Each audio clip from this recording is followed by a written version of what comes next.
Okay, in this video, I'm going to talk about the binary search tree in C++. So it's a data structure that has a main node on the top, the parent node, and then there's two children, and each children can have their own children. So that's how a binary search tree is set up, and it's good for sorting because it's fast, has n log n. So it's used in a lot of different applications. So let's go ahead and jump into how to implement a binary search tree. So we have our include IO stream. And like the links list, we also have a node class. But for this node class, we're going to have not just one pointer, but two pointers, the right and left nodes. So when we initialize our node, we're going to pass in a value, and we're going to store the value. And we're also going to store our left to null pointer, and then our right to null pointer. And to use the pointers, we need to declare them.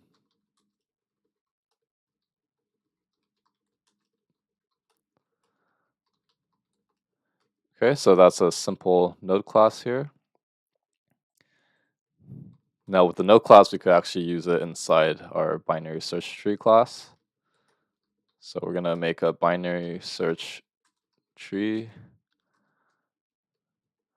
So inside our binary search tree, we're also gonna have a constructor. For private, we actually want to have a root node. Sometimes I'll call it a parent. So here we have binary search tree, and we'll simply pass set the root node to null pointer. So here, I say equal null pointer. And to insert, what we're going to do is pass in the value.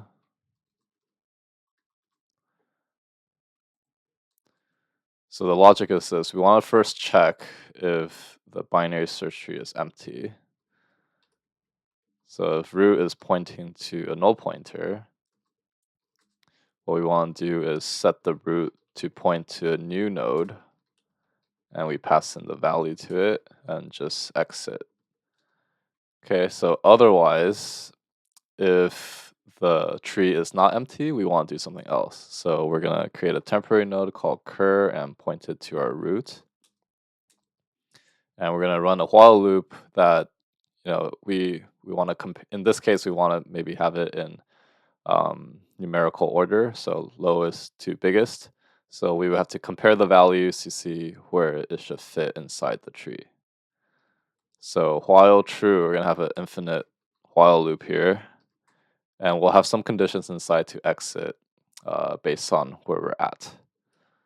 So the value is equal to the current value. Then we return. So what that means is the value already exists. We're not going to duplicate it. So this tree will not handle duplicates. And then we're going to have if value is less than the current value. So if it's smaller than the current value, we want to do something. So we want to put it on the left side of the tree. So if current value is not equal to the null pointer, we're going to say cur, scroll this up a little bit.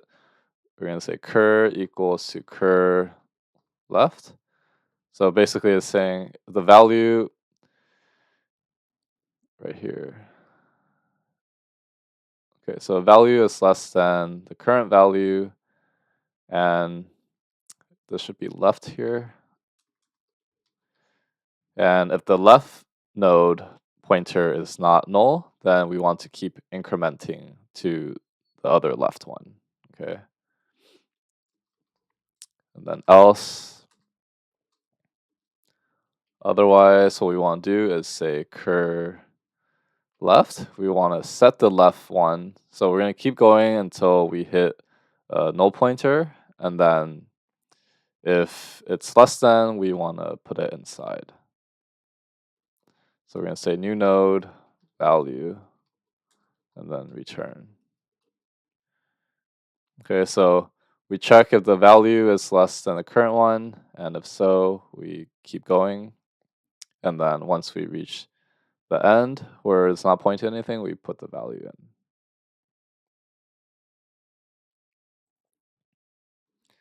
Now the other case, else if the value is bigger than the cur value,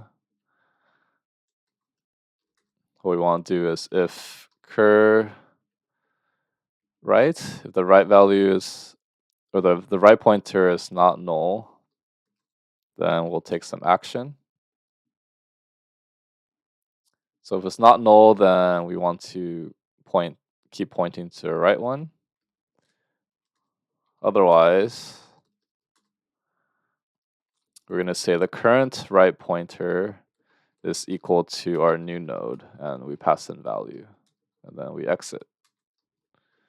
Okay, so this is our insert function, and then perhaps we want to have another one to print out our content.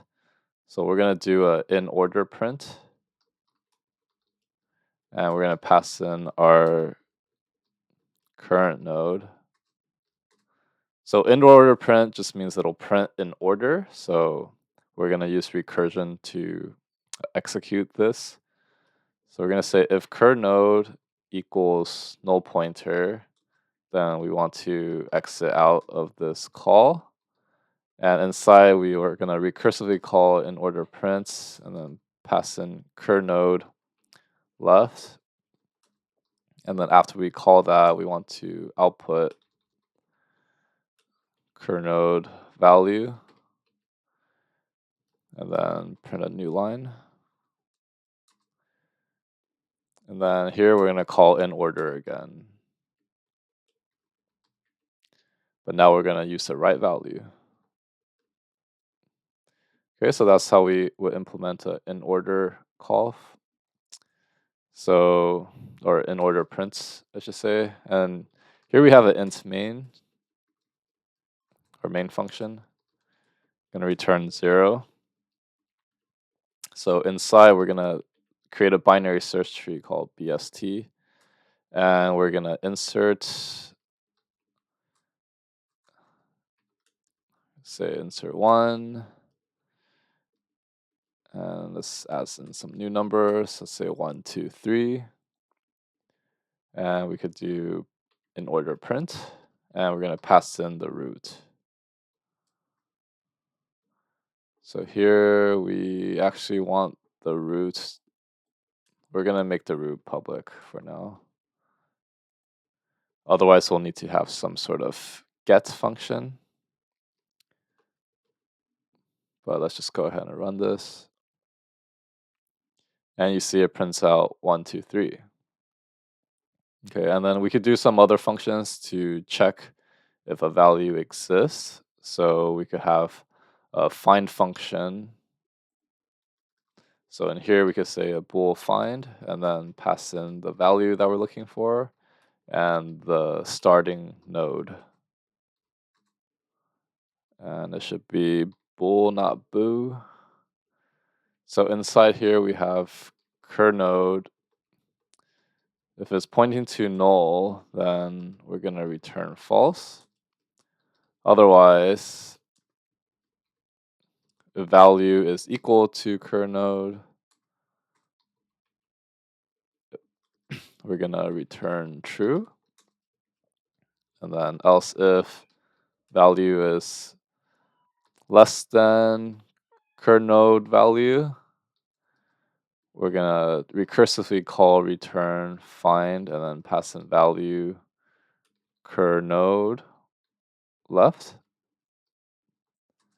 And then else, we're going to search the other side. So value cur node right. Okay, so this implements a find recursively. Basically, it keeps going until it finds the value and then checking the right and left, comparing if the value is bigger than or less than. So if I do a bool found here and set it equal to bst.find, and maybe I want to find 2. So if I put a breakpoint and run this,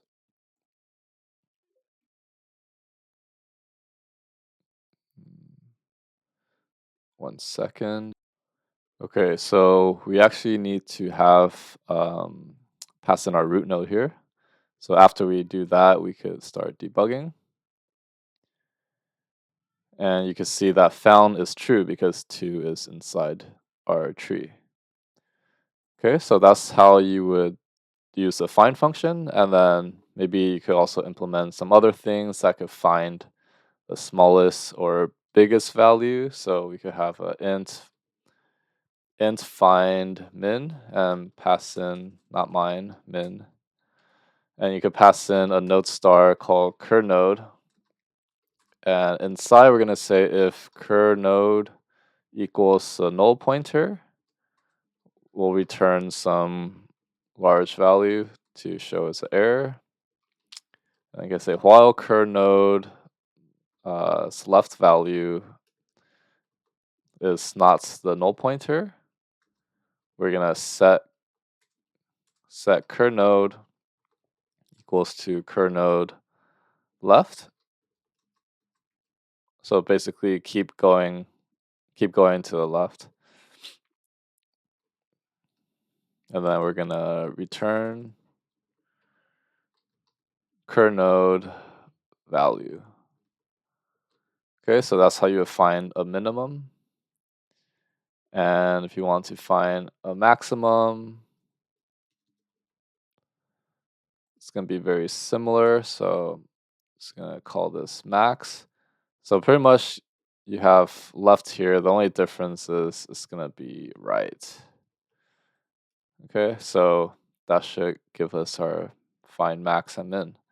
So we could say int min equals bst dot find min, and we need to pass in our root. And then here for max,